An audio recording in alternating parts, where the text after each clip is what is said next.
Ya, salam sejahtera dan salam sehat untuk kita semua. Berjumpa kembali dalam Kafit 10 Minute. Karunia Firman didengarkan 10 menit dalam edisi ke-15. Pembacaan firman Tuhan hari ini terambil dari Yosua pasal 14 ayat 6 sampai yang ke-15 di bawah tema upah dari kesetiaan yang ada.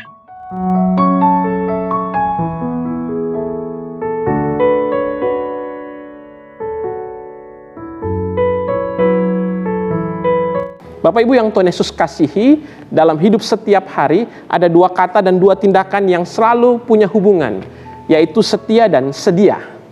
Orang yang setia, mau tidak mau, dia harus juga untuk sedia. Sedia untuk bertahan, sedia untuk memperjuangkan, bahkan sedia untuk menunggu dan menantikan. Tidak mungkin orang mengatakan setia kalau dia tidak melakukan kesediaan yang ada. Kalau bicara tentang kesediaan dan kesetiaan, apa yang dilakukan oleh Kaleb dalam pembacaan yang ada menunjukkan bagaimana ia mau menjadi pribadi yang setia dan juga bersedia untuk menantikan, untuk memperjuangkan, bahkan menunggu dalam waktu yang lama. Apa yang membuat seorang Kaleb dalam pembacaan yang kita renungkan bersama mampu untuk sedia dan setia? Karena yang ia lihat bahwa ada janji Tuhan untuk hidupnya. Karena yang Kaleb lihat adalah bukan apa yang dijanjikan, tetapi siapa yang menjanjikan.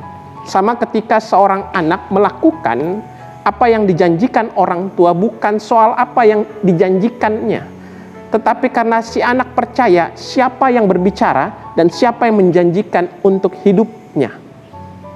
Keyakinan seorang Kaleb membuat ia mendapatkan apa yang menjadi kesetiaan, upah yang ia terima dari kesetiaan yang ada. Pembacaan firman Tuhan hari ini menceritakan bagaimana bangsa Israel ketika mereka sudah menempati tanah Kanaan. Dan di saat itulah Yosua sedang melakukan pengundian, pembagian tanah kepada 12 suku bangsa yang ada. Dan dalam pembacaan yang ada kita melihat bagaimana Kaleb berusaha untuk mengingatkan Yosua tentang janji yang pernah diucapkan Musa ketika berada di Kades.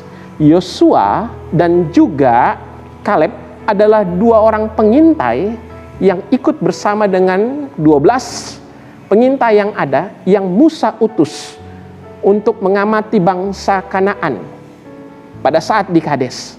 Dan di saat itu 10 orang yang kembali, pengintai yang ada mengatakan bahwa bangsa Kanaan itu sangat besar.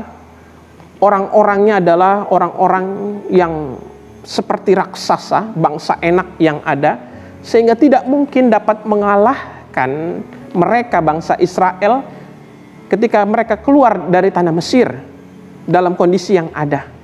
Hal ini membuat umat Israel pada saat itu mulai kecut dan tawar hati. Tapi apa yang dilakukan Yosua dan juga Kaleb pada saat itu? Bapak Ibu bisa perhatikan bahwa dua orang ini berkata jujur.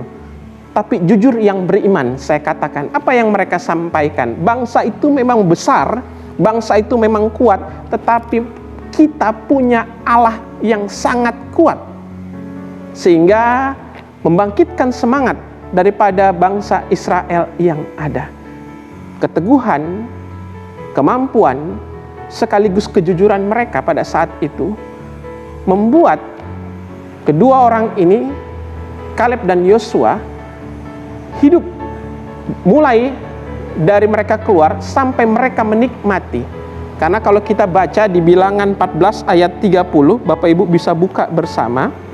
Bilangan 14 ayat 30, bahwasannya kamu ini tidak akan masuk ke negeri yang dengan mengangkat sumpah telah kujanjikan akan kuberi kamu diami kecuali Kaleb bin Yefune dan Yosua bin Nun. Ada banyak orang yang mati dalam perjalanan yang ada dan tidak bisa menikmati janji Tuhan pada saat itu. Tetapi Yosua dan Kaleb menerima janji Tuhan dengan kondisi yang ada ketika mereka masuk di tanah Kanaan. Bapak Ibu yang Tuhan Yesus kasihi, dan ketika Kaleb berusaha untuk mengingatkan Yosua pada saat itu, mari kita perhatikan di ayat yang ke-12.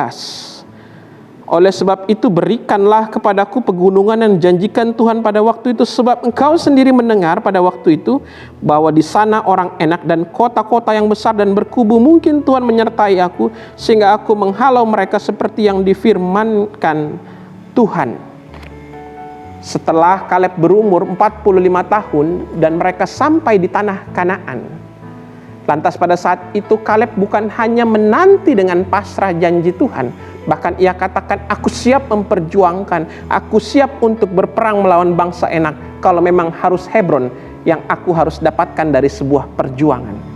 Di usia lansia 85 tahun tidak membuat dirinya menjadi kecil hati, tetapi dia memperjuangkan untuk mendapatkan janji Tuhan.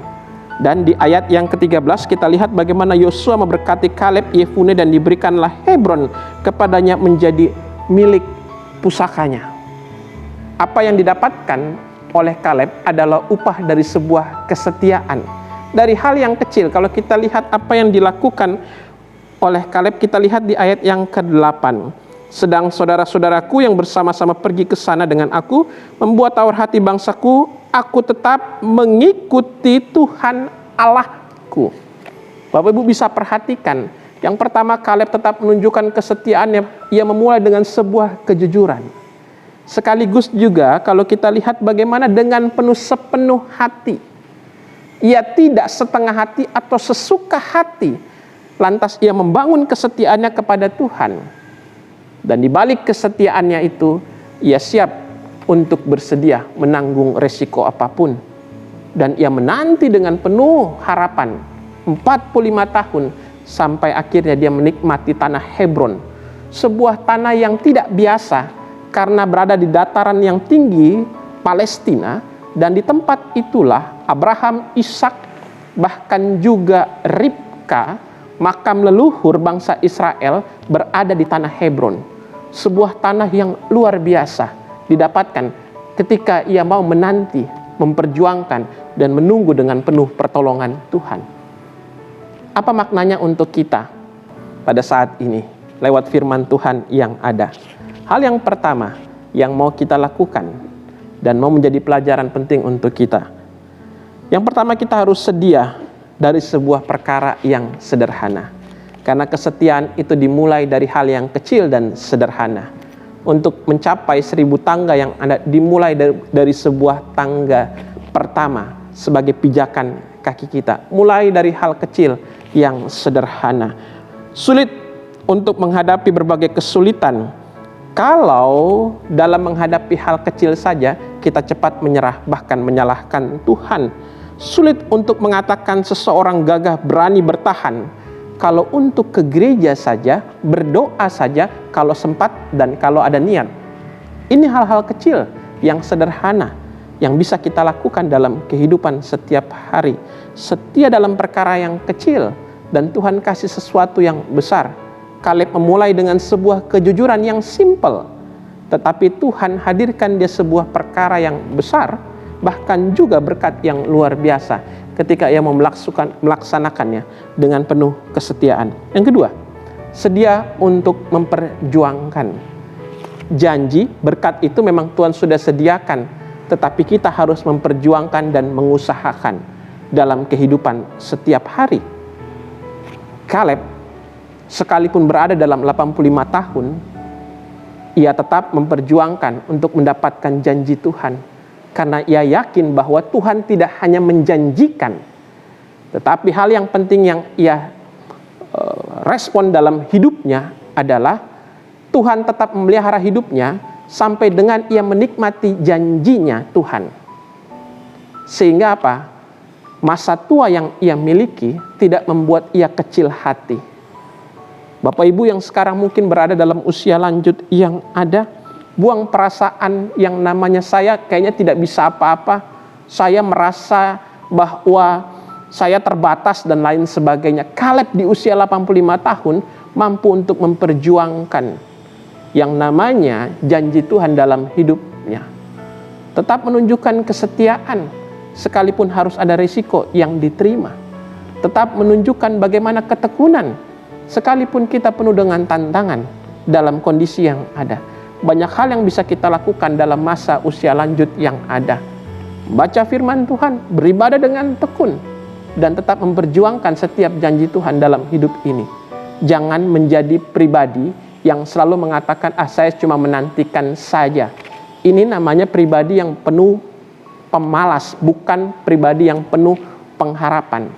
Orang yang mau menunjukkan pengharapan, sekaligus dia mau juga memperjuangkan pengharapan yang ada. Tetap setia kepada Tuhan. Yang ketiga, sedia menanggung risiko yang ada.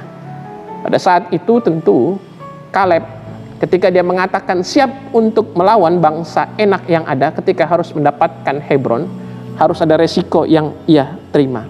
Saya mau katakan, orang yang hidupnya berkenan kepada Tuhan bukan berarti tidak pernah jatuh dan berada dalam posisi yang sangat memprihatinkan. Selama hidup pasti kita pernah yang namanya jatuh bangun. Tapi firman Tuhan katakan dari Mazmur 37 ayat 23, Tuhan menetapkan langkah-langkah orang yang hidupnya berkenan kepadanya. Apabila ia jatuh tak sampai tergeletak, sebab Tuhan menopang tangannya. Dan yang keempat adalah sedia untuk menerima janji Tuhan. Tetap selalu percaya dan sekaligus juga memperjuangkan apapun janji Tuhan dalam hidup ini, apapun yang kita harapkan. Karena yang menjanjikan adalah bukan saya, bukan orang, tapi Tuhan yang kita tahu tetap memberkati kita selama-lamanya. Amin.